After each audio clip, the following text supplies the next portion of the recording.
দুনিয়ার কথা বলেছি, আল্লাহর কথা বলেছি, রাসূলের কথা বলেছি, দ্বীনের কথা বলেছি, ইসলামের কথা বলেছি। এই ভিডিওটা শেয়ার হবে না, কারণ হচ্ছে এই ভেকর ভেকর পাগল মাথায় সিড আছে, এই ধরনের ভিডিওগুলো দেখার মতন না, তাই না? আপনার পায়ে হাত দিয়ে বসি, কসম আল্লাহ, এই ভিডিও শেয়ার করলে আপনার সওয়াব হবে। কারণ রাসূলের কথা বলেছি, দ্বীনের কথা বলেছি, আল্লাহর কথা বলেছি। আর আমার মা বোনদেরকে আরেকটি কথা বলি, আপনি যদি মুসলমান হয়ে থাকেন, পাঁচ ওয়াক্ত নামাজ আদায় করেন, আপনি যে কিছুই করেন, স্বামীকে অত্যাচার করেন, ছেলে মেয়েদেরকে জুলুম করেন, আপনি নাইট ক্লাবে যান, আপনি পাঁচ ওয়াক্ত নামাজ পড়েন, নামাজ পড়ে যদি আপনি ঈমানটা মজবুত রাখেন, আপনার মৃত্যুর পরে 41 পাও আপনাকে কবর দিয়ে আসার পরে যখন আপনি পুনরায় আপনাকে জীবিত করা হবে, জীবিত করার পরে পুনরায় আপনাকে জিজ্ঞেস করা হবে মান রাব্বুকা, মান দীনুকা, মান নাবিউকা, এই তিনটা প্রশ্নের উত্তর যদি আপনি দিতে পারেন, তাহলে চিরনিদ্রা যাবেন ওই কবরের ভিতরে।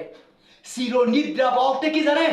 আপনি ঘুমিয়ে থাকবেন, রোজ কিয়ামতের দিন আপনার যখন সিঙায় ফুঁক দেওয়া হবে তখনই আপনার ঘুম ভাঙবে, তার আগ পর্যন্ত আপনি ঘুমিয়ে থাকবেন। আর যদি আমি জিনাখোর হয়ে থাকি, মিথ্যাবাদী হয়ে থাকি, পাপ করে থাকি, জুলুম করে থাকি, কবরের মাটি এই পাশের মাটি এই পাশে চাপ দিয়ে আপনার এ পাশের হাড্ডি এ পাশে চলে আসবে, এই পাশের হাড্ডি এই পাশে আসবে।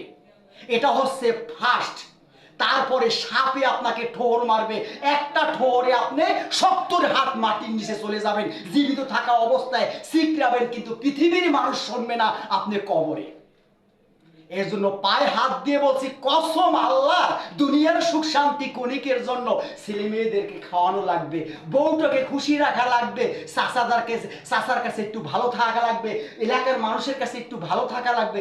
এর জন্য মানুষগুলো আপনার চুরি করে, কাজ করে, ভিডিও বানায়, জুলুম করে, নৌকা বায়, বদলা দেয়, লঞ্চে চাকরি করে, শুধুমাত্র পৃথিবীতে বসবাস করার জন্য, পৃথিবীর সুখের জন্য। কি বিশ্বাস হয় না? এটাই সত্য কথা, এটাই বাস্তবতা। আজকে আমি যে কথাগুলো বলছি, যারা জ্ঞানী, যারা বা বুদ্ধিমান, তারাই এই ভিডিওটা দেখবে, তারাই এই ভিডিওটা শেয়ার করবে। কারণ হচ্ছে আর 100-র ভিতরে মাত্র 20-50 জন মানুষ ভিডিওটা দেখবে না, কবে পাগলের মাথা খারাপ।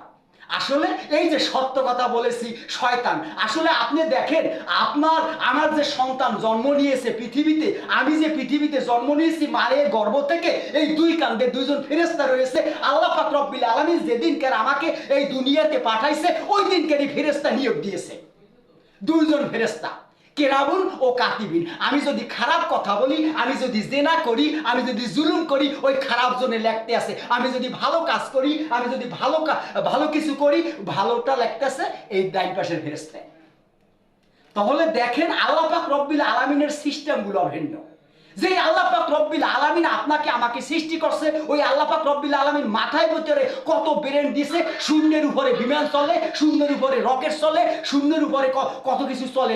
আপনি দেখেন, আপনি আমেরিকা বসে আপনি মোবাইলে কথা বলবেন, বাংলাদেশে বসে ভিডিও কলে আপনাকে সরাসরি দেখা যাবে, কথা বলা যাবে। মানুষের মাথায় আল্লাহ পাক রব্বুল আলামিন কতটা ব্রেন দিয়েছে, কিন্তু আমরা তারপরও ওই আল্লাহ পাক রব্বুল আলামিনের শুকরিয়া আদায় করি না।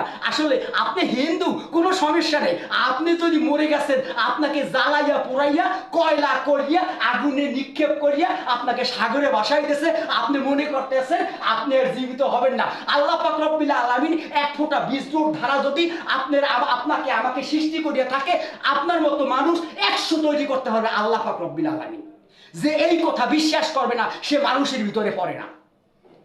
কসম আল্লাহ, কসম আল্লাহর পায়ে হাত দিয়ে বলছি, এই দুনিয়া একদিন ধ্বংস হয়ে যাবে। যদি আপনার আমার ঈমান মজবুত থাকে, দেখবেন ওই পৌসুরাত, মানে আপনার হীরার চেয়েও ঢাল, এই চুলের চেয়েও কলম চেকর, আপনার এই পৌসুরাত পারাতে হবে। যারা পাপ করছে, যারা জেনা করছে, মিথ্যে কথা বলছে, তারা কলমটা পারাইতে পারবে না, কাটতে সিটিয়ে নিচে জাহান্নামে পড়ে যাবে। আর যারা ভালো কাজ করেছে, যারা আল্লাহর কথা মেনেছে, রাসূলকে বিশ্বাস করেছে, মুরব্বীদেরকে সম্মান করেছে, মাকে সম্মান করেছে, তারা কি করবে? চোখের পলকে ওই পৌসুরাত পারাই যাবে। সুবহানাল্লাহ। চোখের পলকে, এটা আমার কথা নয়। দেখবেন কিছু কিছু মানুষ নামাজ পড়ে কপালে দাগ ফেলাইছে, এখানে কালা আছে, এখানে কালা আছে, আডুতে কালা আছে। দেখবেন ওই কালাগুলো হবে হ্যাজাক লাইট। কি জানেন? আরে কোরআন তো আপনি পড়েন না, আপনার বংশে পড়ছে কিনা আমি জানি না। কোরআন তো পড়েন না, আপনি কিভাবে জানবেন কোরআন সম্পর্কে আপনার আইডিয়া? আসলে সত্য কথা